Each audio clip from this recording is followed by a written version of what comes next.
11ই March 2024 চালু হলো CAA বা সিটিজেনশিপ অ্যামেন্ডমেন্ট অ্যাক্ট বা নাগরিকত্ব সংশোধনী আইন। চালু করলো ক্ষমতাসীন নরেন্দ্র মোদী সরকার। সিএবি অর্থাৎ সিটিজেনশিপ অ্যামেন্ডমেন্ট বিল সংসদে পাশ হয় 11ই ডিসেম্বর 2019 সালে। যদিও 19শে জুলাই 2016 সালে লোকসভায় এই বিল প্রথমবার পেশ করা হয়। সে বছরই 12ই আগস্ট বিলটি পাঠানো হয় সংসদীয় কমিটিতে। কমিটি তাদের প্রতিবেদন জমা দেয় 2019 সালের 7ই জানুয়ারি। পরের দিন 2019 সালের 8ই জানুয়ারি লোকসভায় সেই বিল পাশ হয়, যা রাজ্যসভায় মুলতবি হয়ে যায়। নতুন লোকসভা গঠনের পর 2019 সালের 9ই ডিসেম্বর সংশোধনী বিল পুনরায় উত্থাপন করা হয় এবং পাশ হয় 10ই ডিসেম্বর 2019 সালে।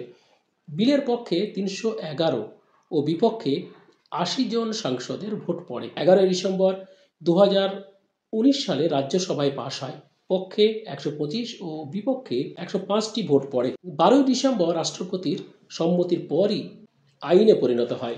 এই আইনে 1955 সালের নাগরিকত্ব আইনের সংশোধন করা হয়।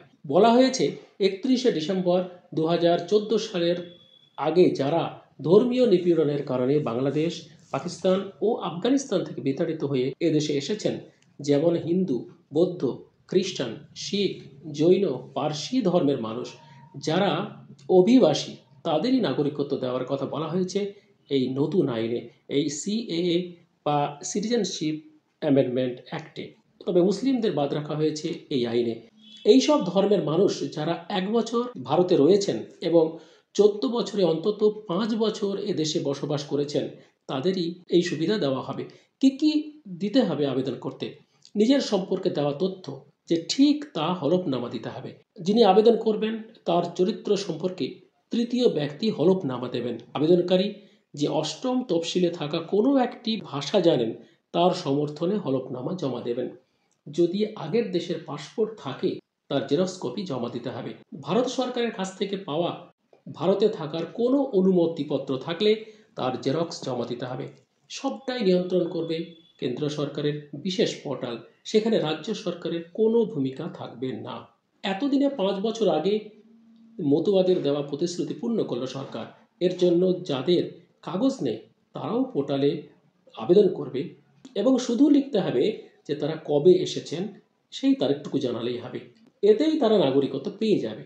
আগের দেশে নাগরিকত্ব থাকলে তা ত্যাগ করতে হবে, কারণ ভারতবর্ষ দ্বৈত নাগরিকত্ব দেয় না।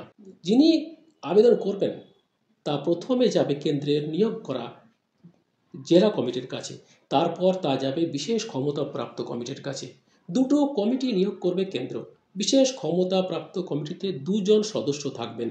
ভারতের রেজিস্ট্রার জেনারেলের দপ্তরে থাকবেন অধিকর্তা বা কেন্দ্রীয় গোয়েন্দাদের উপসচিব বা ফরেনার্স রিজিওনাল রেজিস্ট্রেশন অফিসার বা সংশ্লিষ্ট রাজ্যের পোস্টমাস্টার জেনারেল বা অন্য কোনো দায়িত্বপ্রাপ্ত প্রতিনিধি। তবে এই পুরো প্রক্রিয়াটা 3টি পর্যায়ে সম্পন্ন হবে। প্রথমেই হবে জেলা কমিটির কাছে, দ্বিতীয়টি হলো বিশেষ কমিটির কাছে এবং সর্বশেষ কমিটি সেটাকে পাস করাবে।